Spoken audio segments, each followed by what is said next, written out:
shall overcome. We shall overcome. We shall overcome someday. Actual concept of কেমিস্ট্রিতে সবাই স্বাগত। আজকে যে টপিকটা নিয়ে বলবো সে হচ্ছে যোজ্যতা, পরিবর্তনশীল যোজ্যতা, রেডিক্যালের যোজ্যতা এবং ফর্মুলা লেখার প্রসেস। এগুলো পরীক্ষার জন্য ইম্পর্ট্যান্ট না হলেও মোটামুটি নলেজের জন্য, কেমিস্ট্রি জানার জন্য খুব এসেন্সিয়াল। কোনো মৌলের যোজ্যতা হলো তার সর্ববহিস্থ কক্ষে কতগুলো ইলেকট্রন আছে বা সর্ববহিস্থ কক্ষে কতগুলি বিজোড় ইলেকট্রন আছে সেই সংখ্যাটাকে বোঝায়। ধরো হাইড্রোজেন পরমাণু, তার যদি ইলেকট্রন বিন্যাস করেছিলাম আগের দিন, যদি প্রোটন সংখ্যা 1 হয় তাহলে এটা হচ্ছে 1s1, অর্থাৎ সর্ববহিস্থ কক্ষে একটা ইলেকট্রন আছে, তাই যোজ্যতা হচ্ছে 1 হবে।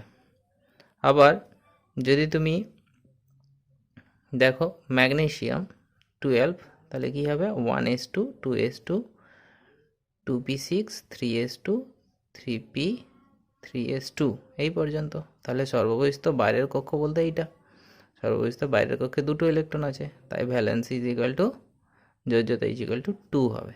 বেশ, যোজ্যতা জিনিসটা জানতে গেলে তোমাদের যে টেকনিকটা আজকে ব্যবহার করব, তোমরা সংখ্যাতত্ত্ব গণিতের ক্ষেত্রে সংখ্যাতত্ত্ব ব্যাপারটা জানো। সংখ্যাতত্ত্ব কি হয়?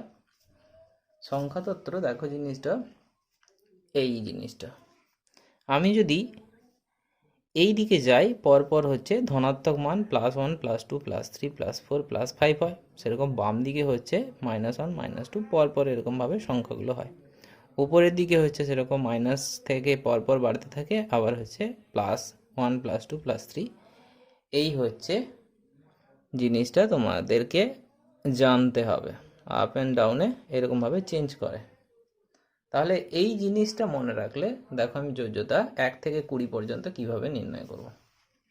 দেখো কিভাবে নির্ণয় করছি, একটু দেখার চেষ্টা করো। তাহলে এইখানে আমার নির্ণয় করতে হবে, তাহলে নিষ্ক্রিয় মৌলগুলোর যোজ্যতাটা হচ্ছে 0, কারণ এরা কারোর সঙ্গে বিক্রিয়া করতে পারে না। নিষ্ক্রিয় মৌল কারা? নিষ্ক্রিয় মৌল বলতে ইনার্ট গ্যাস কারা? হিলিয়াম, নিয়ন, আর্গন, ক্রিপ্টন, জেনন, রেডন। এদের ক্ষেত্রে সব চারণ সংখ্যা বা যোজ্যতা 0 হবে। তাহলে সেইগুলো আগে ফার্স্ট তাদের ক্ষেত্রে জিনিসগুলো 0 0 করে নাও। তাহলে হিলিয়াম 0, নিয়ন 0, আর্গন 0, তাহলে এইগুলো 0 হয়ে গেছে। তাহলে তাদের ক্ষেত্রে ভ্যালেন্সিটা কত হয়েছে? 0 আমি ফার্স্ট করে নিলাম। এরপরে উপরের দিকে উঠলে কি হয়? মাইনাস হয়। তাহলে এইটা হচ্ছে উপরের দিকে উঠলে -1, যদিও এই যোজ্যতা দুটোই হয়, -1ও হয় +1ও হয়। তাহলে এইটা নিচের দিকে নামলে কি হবে? প্লাস। তাহলে এটা হচ্ছে +1 +2 +3 +4। হ্যাঁ, আচ্ছা, মিনিমাম যোজ্যতাটা হচ্ছে, এটা একটু জেনে রাখো যে যোজ্যতা কখনো 4-এর থেকে বেশি হয় না, ব্যতিক্রম কেস আছে। সাধারণত অসমোনিয়াম বা ম্যাঙ্গানিজ এই সমস্ত ধাতুগুলোর ক্ষেত্রে যোজ্যতা 4-এর অধিক হতে পারে। সাধারণত 20 পর্যন্ত যোজ্যতা মোটামুটি 4-এর মধ্যে থাকে। তাহলে 4 হচ্ছে ম্যাক্সিমাম হবে, তাহলে আর সম্ভব নয়। এরপরে তাহলে এইগুলো কিভাবে করবে? এগুলো উপর দিকে যাবে, এইখান থেকে উপরের দিকে উঠলাম, তাহলে উপরের দিকে উঠলাম মানে কি হবে? মাইনাস হবে। তাহলে এটা -1 -2, এটা -3। তাহলে সেমভাবে তাহলে নিয়নের নিচে নামছি আমরা, তাহলে নিচে নামলে +1 +2 +3 +4 ম্যাক্সিমাম হয়ে গেছে। তাহলে আর নিচে নামতে পারবো না। এরপরে তাহলে কি করবে? উপর থেকে উঠবে। তাহলে উপরের দিকে উঠলে কি আসবে? উপরের দিকে উঠলে -1 -2 -3। নিচের দিকে নামছি, তাহলে +1 +2। এইভাবে হচ্ছে 20 পর্যন্ত যোজ্যতাটা মনে রাখবে। আচ্ছা, আজকে যেটা করব আমরা পরিবর্তনশীল যোজ্যতা। পরিবর্তনশীল যোজ্যতা কি? মানে যাদের ক্ষেত্রে একাধিক যোজ্যতা থাকতে পারে, কোনো একটা ধাতু হতে পারে বা অধাতু হতে পারে। আচ্ছা দেখো যোজ্যতা কিভাবে হয়। সর্ববহিস্থ বাইরের কক্ষে যে কোনো মৌল সর্ববহিস্থ বাইরের কক্ষে হিলিয়ামের 2 ইলেকট্রনের মতো, অথবা অন্যান্য যে আছে অর্থাৎ হিলিয়াম, নিয়ন, আর্গন, ক্রিপ্টন, জেনন, রেডন, এদের ক্ষেত্রে সর্ববহিস্থ বাইরের কক্ষে যদি 8টা ইলেকট্রন থাকে, এদের ক্ষেত্রে বাইরের কক্ষে 8টা ইলেকট্রন থাকে, এরা হচ্ছে নিষ্ক্রিয় হয়, ইনার্ট হয়। তাহলে সমস্ত মৌল চাইবে এই নিষ্ক্রিয় গ্যাসের মতো ইলেকট্রন বিন্যাস লাভ করার চেষ্টা করবে। এই নিষ্ক্রিয় গ্যাসের ইলেকট্রন বিন্যাস লাভ করার জন্য তাকে যতগুলো ইলেকট্রন বর্জন বা গ্রহণ বা সমভাবে ইলেকট্রন ব্যবহারের মাধ্যমে অষ্টক পূর্ণ করার চেষ্টা করে, সেটাই হচ্ছে তার যোজ্যতা। তাহলে এখানে দেখো, আমি কোনো ধাতু বা অধাতুর জন্য আমরা যোজ্যতা নির্ণয় করব। এই পরিবর্তনশীল যোজ্যতা ধাতুর জন্য আর হচ্ছে অধাতুর জন্য। এই ধাতুর জন্য সাধারণত ধাতুগুলোর আয়নাইজেশন এনার্জি, অর্থাৎ একটা ইলেকট্রন বের করতে যে শক্তি দরকার তার এনার্জির মানটা হচ্ছে কম হয়, আয়নাইজেশন এনার্জির মান কম। তাহলে তারা কি করবে, একটা ইলেকট্রন বর্জন করবে, দিয়ে অষ্টক পূর্ণ করবে। অথবা অধাতুগুলো কি করবে, তারা একটা ইলেকট্রন, এক বা একাধিক ইলেকট্রন গ্রহণ করে তাদের অষ্টক পূর্ণ করবে, অথবা সমভাবে ইলেকট্রন ব্যবহারের মাধ্যমে অষ্টক পূর্ণ করবে। তার মানে কোনো একটা মৌল তিনভাবে তার অষ্টক পূর্ণ করতে পারে: ইলেকট্রন বর্জনের মাধ্যমে, ইলেকট্রন গ্রহণের মাধ্যমে, অথবা সমভাবে ইলেকট্রন ব্যবহারের মাধ্যমে অষ্টক পূর্ণ করে। তাহলে কারা ইলেকট্রন বর্জন করবে? যাদের ক্ষেত্রে আয়নাইজেশন এনার্জির মান কম, তাদের ক্ষেত্রে হচ্ছে ইলেকট্রন বর্জন করবে, তারা সাধারণত পজিটিভ ধর্মী হবে। তাহলে ধাতু, যেমন উদাহরণ দেখো, তাহলে এদের ক্ষেত্রে আয়নাইজেশন এনার্জির মান কম হওয়ার জন্য, কম হওয়ায় এরা পজিটিভ চার্জ হয় এবং ইলেকট্রন বর্জন করে। তাহলে উদাহরণ দেখো, ধরো সোডিয়াম আছে, সোডিয়ামের ইলেকট্রন বিন্যাস করলে হয় 1s2 2s2 2p6 3s1। তাহলে একটা ইলেকট্রন যদি বর্জন করে তাহলে সেটা সোডিয়াম প্লাস হবে, অর্থাৎ 1s2 2s2 2p6, অর্থাৎ তার বাইরের কক্ষে হচ্ছে 8টা ইলেকট্রন হলো, 8টা ইলেকট্রন, সেই জন্য এটা স্টেবল। তাহলে এর যোজ্যতা হবে +1, সোডিয়ামের তাহলে যোজ্যতা হচ্ছে +1। যদি আমি ম্যাগনেসিয়াম দেখি, তাহলে ম্যাগনেসিয়ামের হচ্ছে তার ইলেকট্রন করলে আসবে, বাইরের কক্ষে হচ্ছে 2টো ইলেকট্রন আছে, তাহলে 2টো ইলেকট্রন সে যদি বর্জন করে তাহলে তার বাইরের কক্ষের ইলেকট্রন হচ্ছে 8টা, অর্থাৎ ম্যাগনেসিয়াম 2টো ইলেকট্রন বর্জন করবে। যদি অনেকগুলো যোজ্যতা থাকে তখন তাকে বলা হয় পরিবর্তনশীল যোজ্যতা। যেমন এখানে আয়রন দেখো, এটা হচ্ছে Fe, চিহ্নটা হচ্ছে Fe, তার যোজ্যতা হচ্ছে +2, সাধারণত +2 আর +3। কপারের ক্ষেত্রে সেমভাবে +1 আর হচ্ছে +2। টিন হলে টিনেরও সেরকম +2 +4। মার্কারি হলে Hg +1 +2। ম্যাঙ্গানিজ হলে 2 7 জিঙ্ক হলে একটাই যোজ্যতা +2। ক্রোমিয়াম হলে Cr +2 +3 +6ও হয়। আচ্ছা, নিকেল হলে এটা হচ্ছে 2 যোজ্যতা হয়। তো যখন বেশি যোজ্যতা হবে তখন তাকে বলা হয় ইক। তাহলে 2টো যোজ্যতা আছে, তাহলে যখন বেশি হবে তখন সেটা হচ্ছে ইক নাম আসবে, IC দিয়ে শেষ হবে। আর যখন কম যোজ্যতা হবে, কম যোজ্যতা যখন হবে তখন তার নাম হবে আস। এইভাবে মনে রাখবে, আস আর ইক। আমার উচ্চারণ করতে অনেক বেশি এনার্জি খরচা করতে হচ্ছে, তার মানে বেশি যখন যোজ্যতা হবে তখন সেটা ইক। যেমন আমি যদি এই উদাহরণটা দেই, আয়রনের যখন আয়রন 3+ তখন সেটাকে বলবো ফেরিক, যখন আয়রন 2+ তখন বলবো ফেরাস। সেমভাবে যখন কপার যখন কম যোজ্যতা হবে তখন হচ্ছে কিউপ্রাস, হ্যাঁ, Cu+। আর যখন হচ্ছে বেশি যোজ্যতা তখন হচ্ছে কিউপ্রিক, অর্থাৎ Cu2+। আচ্ছা, ইন্টারেস্টিং একটা জিনিস, মার্কারি, মার্কারি +1, তাহলে এরকমভাবে Hg+ লিখবো, কিন্তু সেরকম নয়। মার্কিউরাস যখন বলবো, মার্কিউরাস যখন বলবো তখন হচ্ছে Hg22+। ঠিক আছে, আমি নেক্সট কোনো ভিডিওতে Hg22+ কেন হলো তার কারণটা বলে দেবো। তাহলে Hg+ লেখা উচিত ছিল, কিন্তু এটা হলো Hg22+, মার্কিউরাস। আবার যখন মার্কিউরিক বলবো তখন সেটা Hg2+। এটা এরকমভাবে হবে। এই হচ্ছে ধাতুগুলোর যোজ্যতা, এইভাবে হয়। এরপরে আমরা দেখব অধাতুগুলোর ক্ষেত্রে যোজ্যতা কেমন হবে। সাপোজ ধরো অক্সিজেন ছিল, তার বাইরের কক্ষে তাহলে ইলেকট্রন আছে 2 আর 6, তাহলে সে কি করবে, দুটো ইলেকট্রন গ্রহণ করলো, তাহলে অক্সিজেন 2 মাইনাস হলো। তাহলে এইখানে দুটো ইলেকট্রন গ্রহণ করছে, ইলেকট্রন গ্রহণ করলো, তাহলে এইখানে যোজ্যতা আসবে -2। এটা মনে রাখার পদ্ধতি আগের দিন বলেছিলাম। তাহলে এইভাবে হতে পারে।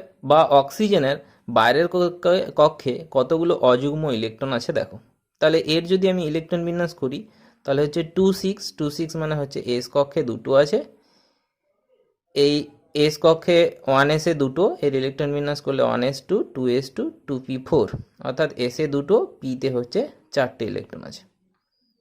তাহলে এইটা হচ্ছে 2s 2p, তাহলে অযুগ্ম ইলেকট্রন কটা আছে, দুটো। তার মানে এখানে কোভ্যালেন্সি অর্থাৎ সমযোজ্যতা কত হলো, +2। যাদের ক্ষেত্রে আয়নাইজেশন এনার্জির মান কম তাদের ক্ষেত্রে হচ্ছে ইলেকট্রন বর্জন করেছিল, ফলে পজিটিভ চার্জ হয়েছিল। তাহলে যাদের ক্ষেত্রে ইলেকট্রন অ্যাফিনিটির মান বেশি তারা হচ্ছে ইলেকট্রন গ্রহণ করবে, তাহলে ইলেকট্রন গ্রহণ করা মিন্স নেগেটিভ চার্জ হবে, এইটা মনে রাখবে।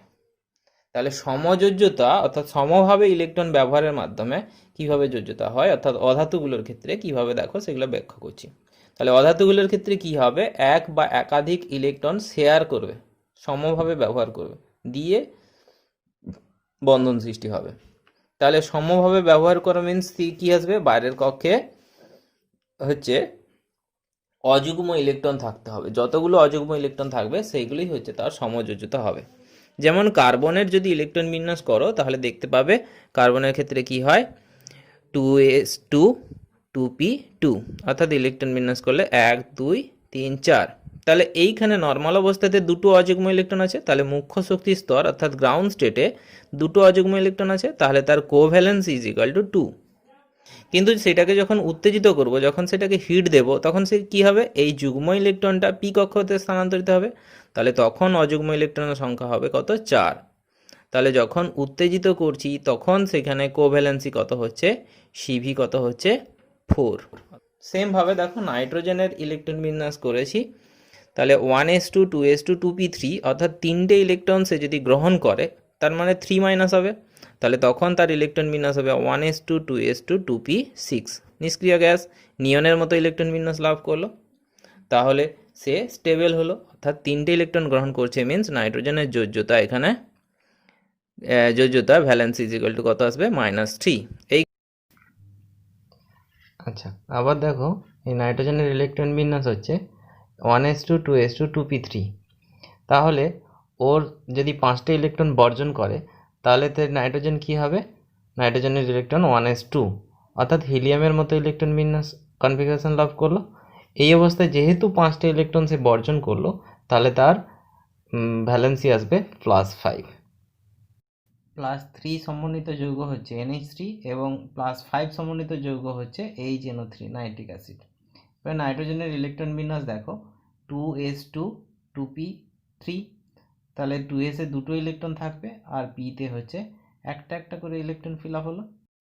এই অবস্থায় নাইট্রোজেনের সর্ববহিস্থ বাইরের কক্ষে কটা অযুগ্ম ইলেকট্রন আছে, 3টে, অর্থাৎ তার কোভ্যালেন্সি হবে কত, +3। দুটো ইলেকট্রন যদি ডি কক্ষকে স্থানান্তরিত হয় তাহলে 5টে অযুগ্ম ইলেকট্রন হবে, কিন্তু যেহেতু 2ডির কোনো অস্তিত্ব নেই তাহলে 2ডিতে ইলেকট্রন স্থানান্তরিত হবে না। আবার 3ডি, যেহেতু নাইট্রোজেন হচ্ছে দ্বিতীয় পর্যায়ে অবস্থিত তাহলে 3ডির অস্তিত্ব থাকবে না, তাহলে নাইট্রোজেনের 2s এর হচ্ছে দুটো ইলেকট্রন দ্বিযোজী পরমাণুকে দান করবে, আর 3টে 2p থেকে একটা একটা ইলেকট্রন সমযোজী বন্ধন করে, তাহলে হচ্ছে 2s এর জন্য একটা কোঅর্ডিনেট বন্ড আর পির জন্য 3টে সমযোজী বন্ড, অর্থাৎ কোভ্যালেন্স = 4। এরপর দেখো ফসফরাস। ফসফরাসের ইলেকট্রন বিন্যাস নাইট্রোজেনের মতো হবে, কেন, গ্রুপ একই গ্রুপে আছে বলে। তাহলে এর ইলেকট্রন বিন্যাস করলে সেই একই রকমভাবে 1 2 3 4 5, এইটা হচ্ছে তার গ্রাউন্ড স্টেটের ইলেকট্রনিক বিন্যাস। তাহলে এই অবস্থায় তার কোভ্যালেন্সি 3টে অযুগ্ম ইলেকট্রন আছে, তাহলে তার যোজ্যতা আসবে 3। তাহলে যখন এই ইলেকট্রনটা, যেহেতু এইখানে থ্রি আছে, তাহলে থ্রি ডির অস্তিত্ব আছে, তাহলে এইখানে 3s থেকে 3d-তে স্থানান্তরিত হবে। তাহলে এই কক্ষক থেকে ইলেকট্রন যুগ্ম ইলেকট্রনটা অযুগ্ম ইলেকট্রন পরিণত হওয়া মানে এইখানে স্থানান্তরিত হওয়া। তাহলে এই অবস্থায় বিজোড় ইলেকট্রনের সংখ্যা কত? বিজোড় ইলেকট্রনের সংখ্যা হচ্ছে 5টা, মিন্স জিএস হচ্ছে +5। অতএব ফসফরাসের যোজ্যতা হচ্ছে +3 আর হচ্ছে +5। সেমভাবে দেখো সালফারের যদি করি, সালফারের ইলেকট্রন বিন্যাসে সর্ববস্থিত বাইরের কক্ষে হচ্ছে 6টা ইলেকট্রন। তাহলে 1 2 3 4 5টা, 6টা ইলেকট্রন হলো। তাহলে এই অবস্থায় তার অযুগ্ম ইলেকট্রনের সংখ্যা হচ্ছে, গ্রাউন্ড স্টেটে অযুগ্ম ইলেকট্রনের সংখ্যা হচ্ছে 2। তাহলে এখানে তার কোভ্যালেন্সি আসবে +2। তাহলে একে যদি আমি উত্তেজিত করি, তাহলে এইটাকে যদি আমি হিট দিই, তাহলে অযুগ্ম ইলেকট্রনের সংখ্যা কত হবে? এইখান থেকে এই যুগ্ম ইলেকট্রনটা ডি কক্ষে স্থানান্তরিত হবে, অর্থাৎ তখন অযুগ্ম ইলেকট্রনের সংখ্যা হচ্ছে 4টা, অর্থাৎ এইখানের ভ্যালেন্সি হচ্ছে 4, কোভ্যালেন্সি হচ্ছে 4। আচ্ছা, এই ইলেকট্রন যদি আবার ডি কক্ষকে স্থানান্তরিত হয়, অর্থাৎ এইখান থেকে হচ্ছে, এইটা তো যেরকম ছিল সেরকম এইখানে, তাহলে এই কক্ষক থেকে হচ্ছে এইখানে একটা ইলেকট্রন গেল। তাহলে এইটা হচ্ছে এক্সাইটেড নাম্বার 1, এটা হচ্ছে এক্সাইটেড নাম্বার 2। যখন করলাম তখন তার অযুগ্ম ইলেকট্রনের সংখ্যা হলো 6, অর্থাৎ এর সালফারের যোজ্যতা 2 4 6। ঠিক আছে, সেমভাবে আমি যদি জেননের বের করি, দেখো জেননের আমরা ইলেকট্রন বিন্যাস যদি দেখি, তাহলে 5s2 5p-তে হচ্ছে 6টা ইলেকট্রন, অর্থাৎ বাইরের কক্ষে হচ্ছে 8টা ইলেকট্রন আছে। তাহলে 1 2 3 4 5 6 7 8টে। তাহলে এইটা হচ্ছে তার গ্রাউন্ড স্টেটের ইলেকট্রনিক কনফিগারেশন। তাহলে এখানে কোনো বিজোড় ইলেকট্রন নেই, অর্থাৎ এই অবস্থায় তার কোভ্যালেন্সি হচ্ছে 0। তাহলে এই ইলেকট্রনটা, যুগ্ম ইলেকট্রনটা যদি ডি কক্ষতে স্থানান্তরিত হয়, তাহলে একটা যুগ্ম ইলেকট্রন যদি যায়, তাহলে দুটো যুগ্ম ইলেকট্রন যায়, তাহলে দুটো অযুগ্মতে পরিণত হবে, অর্থাৎ এক্সাইটেড স্টেট 1-এ অযুগ্ম ইলেকট্রন হলো দুটো, অর্থাৎ যোজ্যতা আসবে 2। আচ্ছা, এই ইলেকট্রন যদি আবার ডিতে স্থানান্তরিত হয়, তাহলে কি হবে? তাহলে এইখানে হচ্ছে 1 2 3 4, এই যুগ্ম ইলেকট্রনটা ডিতে যাবে, তাহলে 1 এইখানে গেল। তাহলে এইখানে উত্তেজিত অবস্থা 2-তে তার কোভ্যালেন্সি অর্থাৎ অযুগ্ম ইলেকট্রনের সংখ্যা হচ্ছে 4। এরপরে আবার এই যুগ্ম ইলেকট্রনটা ডিতে যাবে, তাহলে 1 2, এই যুগ্ম ইলেকট্রনটা ডিতে গেল। তাহলে এইখানে এই দুটো ছিল, এই ইলেকট্রনটা এইখানে গেল, তাহলে এইটা। তাহলে এই অবস্থায় অর্থাৎ উত্তেজিত অবস্থা 3-তে তার যোজ্যতা কত হলো? অযুগ্ম ইলেকট্রনের সংখ্যা কত হলো? 6টা। অর্থাৎ জেননের যোজ্যতা কত হবে? যোজ্যতা হবে +2 +4 আর হচ্ছে +6, 3টে যোজ্যতা হবে। অর্থাৎ তুমি যৌগগুলোকে দেখবে XeF2 XeF4 আর হচ্ছে XeF6, এরকম ধরনের কম্পাউন্ড দেখতে পাবে। আচ্ছা, এখন আমরা যৌগমূলক বা রেডিক্যালস কাকে বলে দেখব। একাধিক মৌলের সমন্বয়ে গঠিত একটি পরমাণুগুচ্ছ যা একটি আয়নের ন্যায় আচরণ করে এবং বিক্রিয়া শেষে নিজে অপহৃত থাকে, তখন সেই পরমাণুগুচ্ছটাকেই বলবে যৌগমূলক। উদাহরণ দেই, ধরো সালফার আর 4টে অক্সিজেন মিলে একটা SO4 2- এরকম একটা 4টে, দেখো সালফার আর অক্সিজেন মিলে, একটা সালফার 4টে অক্সিজেন মিলে একটা আয়নের ন্যায় আচরণ করছে। যেরকমভাবে Cl- যেরকম আচরণ করে, সেরকম একটা পরমাণু দিয়ে যে আয়নটা গঠিত হয়েছে সেরকমই যদি আচরণ করে, অনেকগুলো পরমাণু মিলে একটা গুচ্ছ যে তৈরি হলো, সেই আয়নটাকেই বলবো রেডিক্যাল। তাহলে এইটা হলো রেডিক্যাল। তাহলে এরকম রেডিক্যালস কতগুলো আছে? সালফেট বলেছে SO4 2-, যেইটাই চার্জ সেইটাই তার যোজ্যতা, অর্থাৎ -2। সালফাইট SO3 2-, এটা তাহলে যোজ্যতা 2। ফসফেট PO4 3-, তার মানে এটা 3- হচ্ছে। ফসফাইট PO3 3-, অর্থাৎ -3। নাইট্রেট NO3-, অর্থাৎ -1। নাইট্রাইট NO2-, অর্থাৎ -1। সায়ানাইড CN-, অর্থাৎ -1। থায়োসায়ানাইড হচ্ছে ACN-, ACN- কে বলা হয় থায়োসায়ানাইড। থায়ো জিনিসটা দেখো, থায়ো থাকবে, এইটা ছিল সায়ানাইড। থায়ো যখন অ্যাড হবে, অর্থাৎ সালফার অ্যাড হলে, তখন তাকে বলা হয় থায়ো। বুঝতে পারলে? তাহলে এটা হচ্ছে -1। পারক্লোরেট ClO4 মাইনাস অর্থাৎ -1, ক্লোরেট ClO3 মাইনাস অর্থাৎ -1, আচ্ছা ক্লোরাইড ClO2 মাইনাস তাহলে -1, হাইপোক্লোরাইট অর্থাৎ ClO মাইনাস তার মানে -1 যোজ্যতা, oxalate C2O4 2 minus -2, permanganate MnO4 minus তার মানে এখানে -1, ক্রোমেট CrO4 2 মাইনাস তাহলে এখানে 2 মাইনাস -2, ডাইক্রোমেট Cr2O7 2 মাইনাস তাহলে এখানে -2, অ্যালুমিনেট Al2 মাইনাস তার মানে এটা হচ্ছে -1, জিঙ্কেট ZnO2 2 মাইনাস অর্থাৎ -2, ammonium NH4 plus +1, phosphonium PH4 plus অর্থাৎ +1, হাইড্রোনিয়াম H3O প্লাস মিন্স +1। এইগুলো হচ্ছে মূলক আছে, আরও মূলকের উদাহরণ আসছি। আচ্ছা এইখানে একটু ইম্পর্টেন্ট জিনিস দেখো, অ্যালুমিনেট যেটা সেটা কিভাবে হয়েছে। অ্যাকচুয়ালি জিনিসটা হচ্ছে AlOH3 মাইনাস OH4 হবে, এইটা হচ্ছে অ্যালুমিনেট, এইভাবেও লেখা হয় অ্যালুমিনেটকে। তাহলে এইখান থেকে জল অণু বের করো, তাহলে 2 অণু জল যদি বেরিয়ে যায় তাহলে 4টে অক্সিজেন, 4টে হচ্ছে হাইড্রোজেন আর 2টো অক্সিজেন বেরিয়ে যাচ্ছে, তার মানে O2 মাইনাস। সেমভাবে জিঙ্কেটটা দেখো, জিঙ্কেট হচ্ছে ZnO4 2 মাইনাস, এটাকে বলা হয় জিঙ্কেট। তাহলে এইখান থেকে 2 অণু জল বের করে নাও, তাহলে 2 অণু জল বের করে নিলে কী হবে, তাহলে এখানে 4টে হাইড্রোজেন 2টো অক্সিজেন বেরিয়ে যাবে, তাহলে ZnO2 2 মাইনাস। ঠিক আছে, এইভাবে মনে রাখবে। আর প্লাস চার্জ এই 3টে আছে। আর মনে রাখার টেকনিক আমি একটু সবগুলো কমপ্লিট করে নেই, তারপরে হচ্ছে মনে রাখার টেকনিকটা কিভাবে আমি করে দিচ্ছি। এরপর হচ্ছে কার্বনেট। কার্বনেট হলে কি আসবে, CO3 2 minus means -2, bicarbonate HCO3 minus তাহলে -1, hydroxide means OH minus -1, sulphate অর্থাৎ এইটা হবে H2O3 2 মাইনাস, এইটা হলে তোমার হবে থায়োসালফেট অর্থাৎ চার্জ হচ্ছে -2, অর্থাৎ টেট্রাথায়োসানেট H2O6 2 মাইনাস, তার মানে এটা -2, বোরেট BO3 3 মাইনাস, তাহলে এইটা হচ্ছে -3, অ্যাসিটেট CH3COO মাইনাস অর্থাৎ -1, সিলিকেট SO4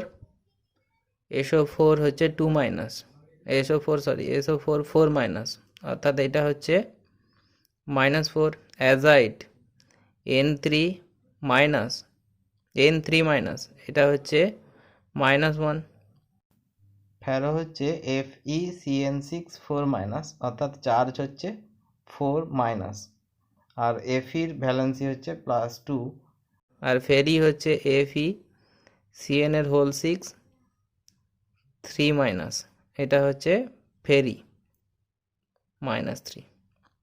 আচ্ছা অ্যাজাইড N3 মাইনাস, দেখো কেমিস্ট্রির ক্ষেত্রে একটু লেখাটার উপরে নির্ভর করে। আমি যখন N3 মাইনাস ওপরে 3 মাইনাস লিখলাম তখন সেটা হয়ে গেল নাইট্রাইট। তাহলে নাইট্রাইট আর অ্যাজাইড দুটোর মধ্যে ডিফারেন্সটা দেখবে। অ্যাজাইড হচ্ছে N নিচে 3 সাফিক্সে 3 তারপরে হচ্ছে -1, আর নাইট্রাইট হচ্ছে N একটা নাইট্রোজেন আর 3টে নেগেটিভ চার্জ থাকলে তাকে নাইট্রাইট বলে। বেশ, এরপর আমরা মূলকের চার্জ বা যোজ্যতা কিভাবে মনে রাখবো তার একটা টেকনিক শিখিয়ে দিচ্ছি। দেখো এই টেকনিক ফলো করবে। যোজ্যতাগুলো এইভাবে মনে রাখবে। যদি নাইট্রোজেন আর ক্লোরিন পরমাণু নিয়ে, অক্সিজেন তো থাকবেই, কিন্তু মেন অ্যাটম হিসাবে নাইট্রোজেন এবং ক্লোরিন যদি থাকে তখন তার চার্জ আসবে -1। ঠিক আছে, দেখো উদাহরণ দিচ্ছি তাহলেই বুঝতে পারবে। যেমন করেছিলাম দেখো, NO3 minus nitrate, NO2 minus nitrite, ClO4 minus perchlorate, ClO three minus, যে কোনো হ্যালোজেন হলেও কিন্তু হবে, ব্রোমিন Br O4-, ঠিক আছে। আচ্ছা, নাইট্রোজেন আছে এরকম আরও উদাহরণ, যেমন Cn-, সায়ানাইড, ACN-, থায়োসায়ানাইড। এরকমভাবে যদি থাকে, অর্থাৎ নাইট্রোজেন আর ক্লোরিন মিলে যদি মূলক তৈরি হয়, তাহলে তখন সেটার সবসময় -1 আসবে, ঠিক আছে। যতগুলো উদাহরণ আসতে পারে এরকম। বেশ, তাহলে এরকম দেখবে। নেক্সট উদাহরণটা দেখো, যদি কার্বন এবং সালফার নিয়ে যদি মূলক হয়, তাহলে তখন চার্জ বা যোজ্যতা ইজিক্যাল টু কত আসবে? -2। উদাহরণ দেখো, SO4-, sulphate, SO3-, sulphide, S2O3-, thiosulphate, S4O6-, tetrathionate. এইগুলো সালফার দিয়ে। আর কার্বন দিয়ে কি হবে? CO3-, কার্বনেট, C2O4-, অক্সালেট, ঠিক আছে। এইটা। আচ্ছা, এইখানে আর একটা টেকনিক মনে রাখবে, দেখো এটা ছিল সালফাইড ছিল, তাহলে এই সালফাইডের সঙ্গে যখন আরেকটা সালফার অ্যাড হবে, তখন তার নাম হয় থায়ো কখন হয়? যখন একটা সালফার অ্যাড হবে, অর্থাৎ S2O3-, যখন হবে, তখন সেটা থায়ো সালফেট। তাহলে এইটা তখন বলবো থায়ো সালফেট। বুঝতে পারলে ব্যাপারটা? এই হচ্ছে টেকনিক। আবার যদি ফসফরাস নিয়ে একটা মূলক হয়, তাহলে তখন তার ফসফরাস নিয়ে মূলক হলে তখন তার চার্জ আসবে কত? -3। যেমন উদাহরণ দেখো, PO4-3- ফসফেট, PO3-3- ফসফাইড। তাহলে অক্সিজেন মূলক হতে গেলে একটা অক্সিজেন থাকবে, তার সঙ্গে একটা অন্য পরমাণু যুক্ত থাকে, দিয়ে হচ্ছে মূলকগুলো তৈরি হয়। বেশ, এইভাবে হচ্ছে মনে রাখবে, তাদের ক্ষেত্রে চার্জ বা যোজ্যতা এরকমভাবে হয়। আচ্ছা, আরেকটা জিনিস হচ্ছে, দেখো এইটা SO4-, কি ছিল? সালফেট ছিল। এইটা ছিল সালফেট। CO4-, এটা কি ছিল? এটা ছিল কার্বনেট। যদি আমি লিখি বাইকার্বনেট, অর্থাৎ বাই কথাটা যখন অ্যাড হবে, তখন বাই মানে হচ্ছে একটা হাইড্রোজেন অ্যাড হয়, এটা মনে রাখবে। তাহলে কার্বনেট ছিল CO3-, তাহলে বাইকার্বনেট কি হবে? HCO3-। এই হাইড্রোজেন একটা প্লাস চার্জ নিউট্রাল করে দিল, সেই জন্য এখানে HCO3-। তাহলে সালফেট, বাইসালফেট কি হবে? তাহলে বাইসালফেট SO4-, সালফেট ছিল, তাহলে বাইসালফেট হবে SO4-। তাহলে বাইসালফাইড কি হবে? বাইসালফাইড, তাহলে তখন কি আসবে? HSO3-। এইভাবে হচ্ছে মনে রাখবে এই টেকনিকগুলো। আচ্ছা, আরেকটা ইম্পর্টেন্ট জিনিস দেখো, যদি জেন কথাটা দেখতে পাও, জেন, GEN, এই শব্দটা ব্যবহার হয় সাধারণত অণু অবস্থায় উপস্থিত থাকলে। অণু, যেমন উদাহরণ দেখো, অক্সিজেন, তখন কি হয়ে যাবে? তার ফর্মুলা O2। তাহলে নাইট্রোজেন, তখন কি হয়ে যাবে? N2। হাইড্রোজেন, তাহলে লাস্টে জেন শব্দ দিয়ে শেষ হচ্ছে, তাহলে এটা আসবে H2, ঠিক আছে। হ্যালোজেন, তাহলে তখন কি আসবে? X2। এইভাবে, অর্থাৎ জেন শব্দটা যখন দেখতে পাবে, তখন লাস্টে টু, সাফিক্সের টু, অর্থাৎ অনুরূপে টু রূপে অবস্থান করবে, তখন সেটা জেন হবে। আমরা যোজ্যতা জানলাম, পরিবর্তনশীল যোজ্যতা জানলাম এবং মূলকের যোজ্যতা জানলাম। এরপরে আমরা কিভাবে ফর্মুলা লিখতে হবে তার টেকনিক শিখব। প্রথমে যা নাম দেওয়া থাকবে তোমাকে, সেই নামের প্রথমে হচ্ছে সিম্বলটা লিখতে হবে। Write the symbol. তাহলে সাপোজ ধরো তোমাকে দেওয়া আছে অ্যালুমিনিয়াম ব্রোমাইড, তাহলে এরকম দেওয়া আছে। তাহলে প্রথম তোমাকে ফার্স্ট টার্গেট করতে হবে ক্যাটায়নটা আর অ্যানায়নটা খুঁজে বের করার। এখানে অ্যালুমিনিয়াম, তার সিম্বল হচ্ছে Al, অ্যালুমিনিয়ামের সাইন। ব্রোমাইড হচ্ছে ব্রোমিনের সাইন। আচ্ছা, এইখানে একটা ইম্পর্টেন্ট জিনিস একটু বলে দেই। সবসময় নামের শেষে যখন ইয়াম দিয়ে শেষ হবে সেইটা ক্যাটায়ন হবে। তাহলে ক্যাটায়নের নামের শেষে কি হবে? ইয়াম দিয়ে শেষ হয়। শেষ হয়। কিংবা তাহলে ক্যাটায়ন কারা হয়? ধাতু হয়। তাহলে ধাতুর ক্ষেত্রে সবসময় নামের শেষে ইয়াম দিয়ে শেষ হয়। যেমন উদাহরণ দেখো, সোডিয়াম, পটাশিয়াম, এইগুলো হচ্ছে ধাতু। ম্যাগনেসিয়াম, সেই জন্য এটা Na, K, ম্যাগনেসিয়াম হলে Mg, এরকমভাবে ক্যাটায়ন যদি হয় তাহলে তার নামের শেষে ইয়াম দিয়ে শেষ হয়। আর আইডিই দিয়ে শেষ হবে। আরেকবার বলছি শোনো। তাহলে আইড হচ্ছে যে মৌলটা যে পর্যায়ে অবস্থিত সেই পর্যায়ে থেকে যদি আমি 8 মাইনাস করি তাহলে যে যোজ্যতাটা হয় সেই যোজ্যতাটাই হচ্ছে আইড দিয়ে শেষ হবে। অর্থাৎ যেমন উদাহরণ দেখো, ধরো সালফার দেখছো, সালফার পর্যায়ে কত নম্বর পর্যায়ে আছে? পর্যায় নাম্বার 6-এ আছে।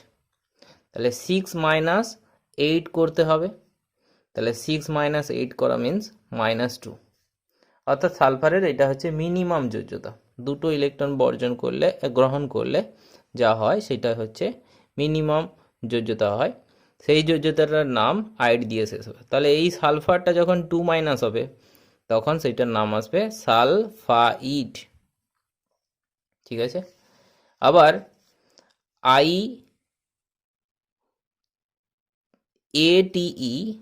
ATE নামকরণটা হয় কিভাবে?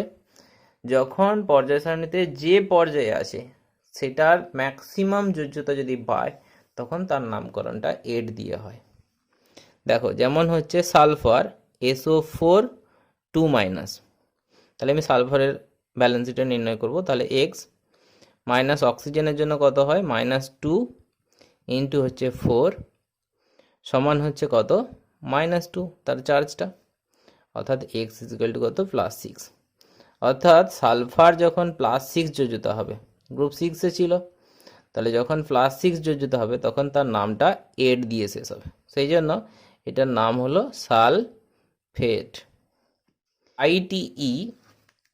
আইটিই কখন হবে? যখন হচ্ছে এই ম্যাক্সিমাম ভ্যালেন্সি থেকে 2 একক কম হবে তখন সেটা আইইটি দিয়ে শেষ হবে।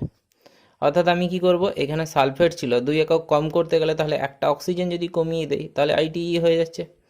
এমনি তাহলে ভ্যালেন্সি ক্যালকুলেট করে নাও। তাহলে আমি জানি না, অক্সিজেনের জন্য ধরে নিলাম -2 ইন্টু 4 সমান হচ্ছে -2। তাহলে এক্স ইকুয়াল টু কত? +4। তাহলে দেখলে সালফারের কটা যোজ্যতা হয়? সালফারের হচ্ছে -2 হচ্ছে, +6 যোজ্যতা হয় আর +4 যোজ্যতা হয়। তাহলে যখন +4 যোজ্যতা অর্থাৎ 6 থেকে ম্যাক্সিমাম থেকে 2 ইউনিট কম তখন সেটাকে বলা হয় সালফাইড। বুঝতে পারলে ব্যাপারটা? সেমভাবে প্রয়োগ হবে তোমার নাইট্রোজেনের জন্য। তাহলে নাইট্রোজেন হচ্ছে গ্রুপ 5-এ আছে।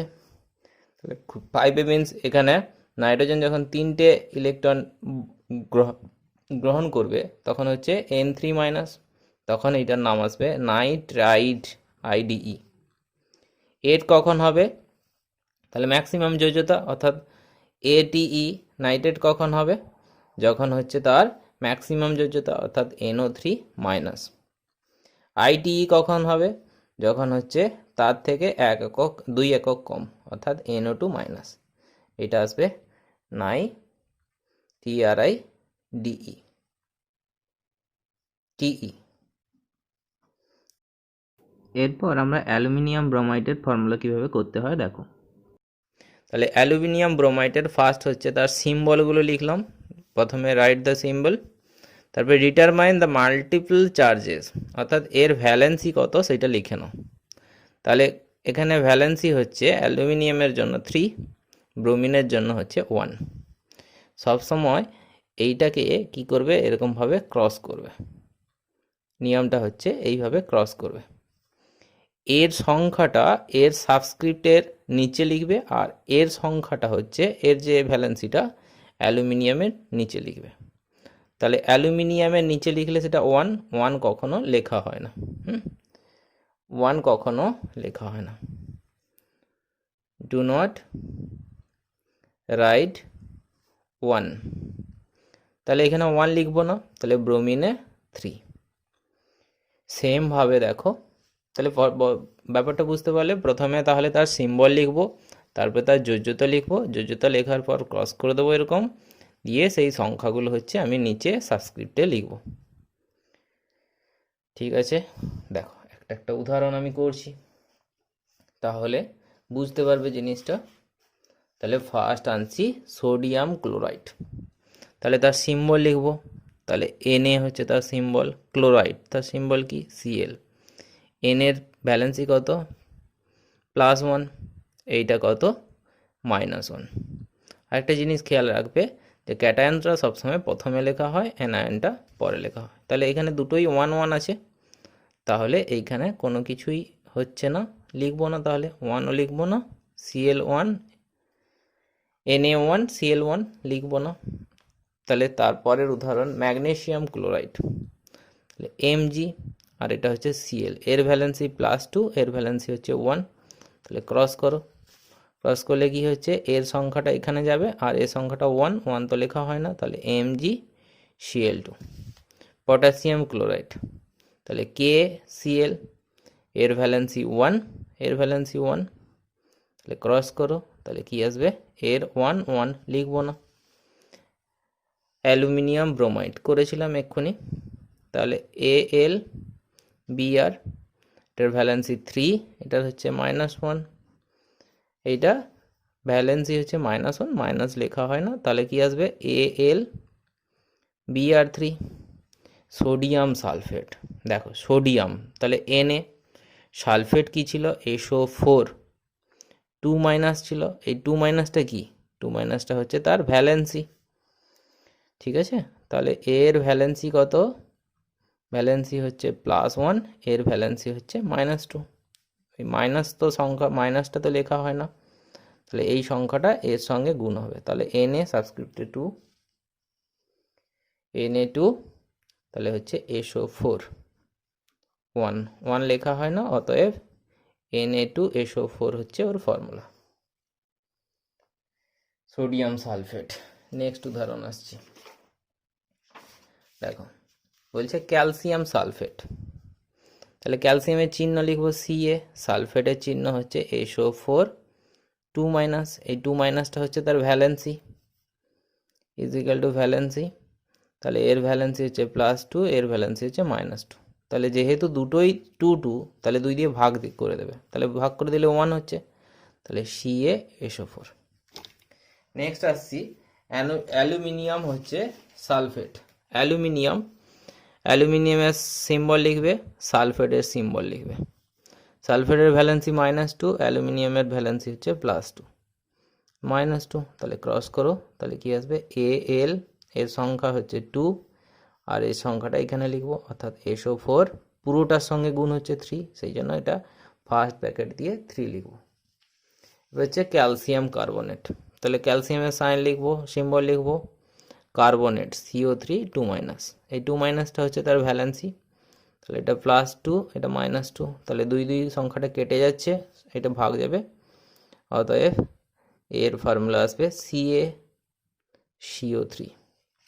ক্যালসিয়াম বাইকার্বনেট, ক্যালসিয়ামের সাইন লিখবো, বাইকার্বনেট হচ্ছে ACO3-, এটা একটা রেডিক্যাল মূলক, এই মাইনাসটা হচ্ছে তার ভ্যালেন্সি, তাহলে এটা হচ্ছে +2, এটা -1, ক্রস করো, তাহলে ক্যালসিয়াম 1, ACO3 2। বেরিয়াম সালফেট, বেরিয়ামের সিম্বল লিখবো, সালফেটের সিম্বল লিখবো, এইটা হচ্ছে তার ভ্যালেন্সি, তাহলে ভ্যালেন্সি মাইনাস, তাহলে ক্রস করব, তাহলে কি হবে BaSO4। অ্যামোনিয়াম সালফেট, অ্যামোনিয়ামের সিম্বল কি ছিল NH4 সি প্লাস, আর সালফেট ছিল SO4 2 মাইনাস। তাহলে এর ভ্যালেন্সি কত? এর ভ্যালেন্সি +1, এটা হচ্ছে -2। তাহলে ক্রস করব, ক্রস করলে কি আসবে NH4 হোল 2, এইটা পুরোটা এর সঙ্গে গুণ হবে, আর SO4 2 মাইনাস SO4 পুরোটা 1 গুণ হচ্ছে, সেটা লিখবো না। সাপোজ ধরো ক্যালসিয়াম অক্সাইড বলেছে, তাহলে ক্যালসিয়ামের সিম্বল হচ্ছে Ca, অক্সাইডের হচ্ছে O। তাহলে ক্যালসিয়ামের হচ্ছে +2, অক্সিজেনের হচ্ছে -2। তাহলে ক্রস করব, তাহলে 2 দিয়ে ভাগ চলে যাচ্ছে, অর্থাৎ CaO হচ্ছে ওর ফর্মুলা। এইভাবে ফর্মুলা করতে পারবে আশা করি। স্ক্রিনে যে প্রবলেমগুলো দিলাম সেই প্রবলেমগুলো ভিডিওটাকে পজ করে স্ক্রিনশট নিয়ে তোমরা সলভ করবে। সলভ করে আমার হোয়াটসঅ্যাপ লিঙ্ক দেওয়া আছে, সেখানে সেন্ড করতে পারো, অথবা এখানেই হচ্ছে ইউটিউবে কমেন্ট করবে। ম্যাথ বা ফিজিক্সের যদি কোনো সমস্যা থাকে তাহলে হচ্ছে ডেসক্রিপশন বক্সে তারও লিঙ্ক দেওয়া আছে। আজকে যে ভিডিওটা করলাম সেটা পরীক্ষার জন্য ইম্পর্ট্যান্ট না হলেও কিন্তু কেমিস্ট্রি জানার জন্য খুব এসেন্সিয়াল। তাই কেমন হলো তোমরা লাইক এবং কমেন্ট করে জানাবে।